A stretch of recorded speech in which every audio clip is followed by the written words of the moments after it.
Hello and welcome everyone to this Friday night SmackDown review on Breaking Wrestling. We're going to go through the show segment by segment, breaking it down while seeing where the storylines are heading.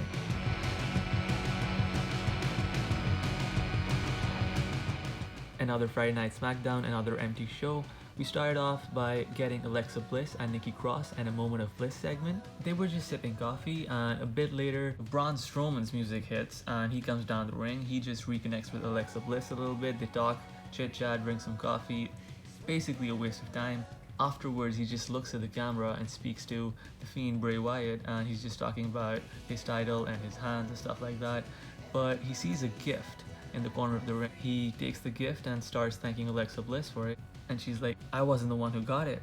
And he's like, quit playing I Know My Girl. And she just looks away and she's like, I didn't get this. He opens the gift and it's actually the black sheep he once had when he was with the Wyatt family. So it just has significance with the storyline moving forward. I didn't think too much of this segment at all. It was just an average way to begin the show, I think. It does make sense with the mask thing, but it was very underwhelming without the crowd, obviously.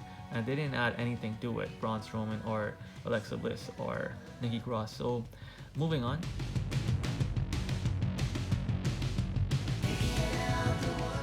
We had this match between Sasha Banks and Tamina, and this match was set up actually last week. Bayley told Tamina that if she could beat Sasha Banks, she would get a shot at the championship. And Sasha was like, wait, I didn't sign up for this.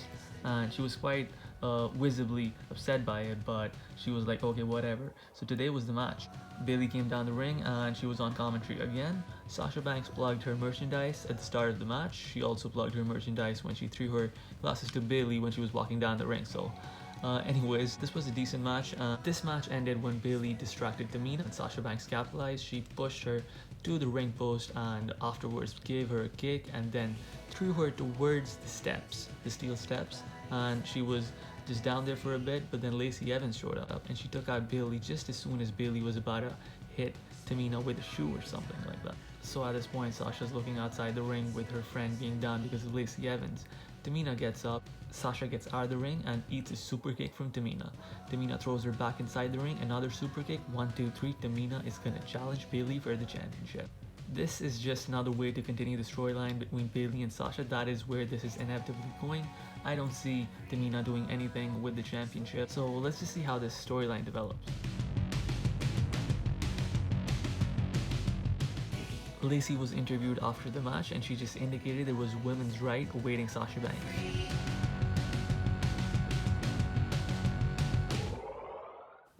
We had a Sheamus match and he was up against a jobber. He totally squashed this guy, and afterwards he just went to Michael Cole and overheard him talking about Jeff Hardy, and he just got really angry at him, basically telling him he will not be outshined by Jeff Hardy, and I think that's where this feud is gonna go.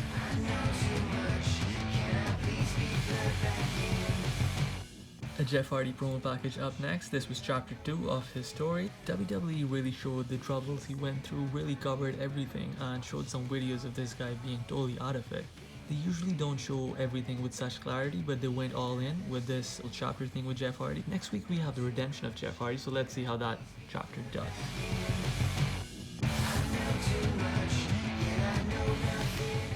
We had a match between Dana Brooke and Naomi. I would be lying if I said I watched the whole of this match.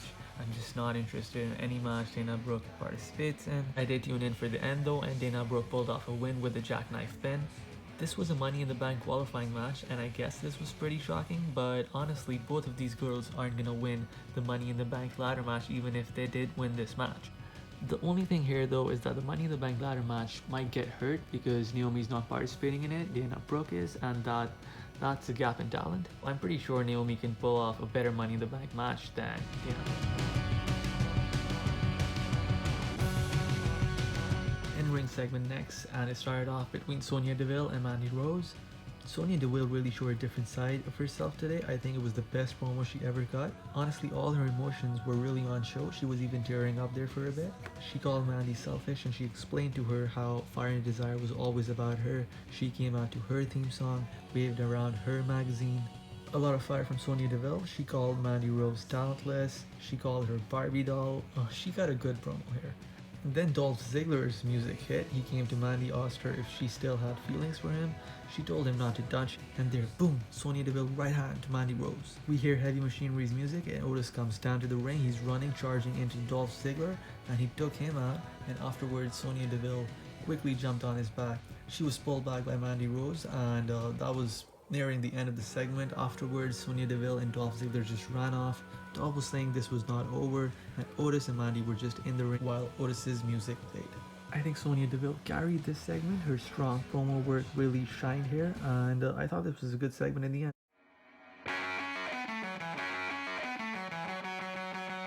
Bryan and Cesaro had a great match, lots of intensity and a lot of mat technicality. After a lot of pins, submission holds, what happened in the end was that Cesaro tapped out to Daniel Bryan's lapel lock after Shinsuke Nakamura was stopped from interfering by Drew Gulak. So Drew Gulak paid off. This means that Daniel Bryan now qualifies for the men's Money in the Bank ladder match.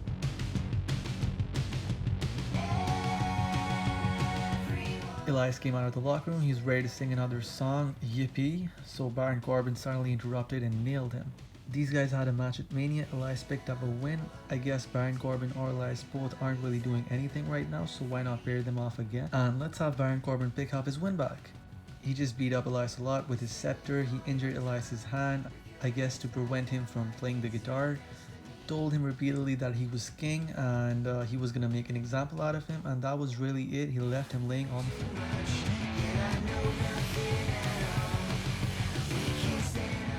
The main event was a triple threat match of single competitors fighting for the tag team championships. Big E versus The Miz versus one of the Usos.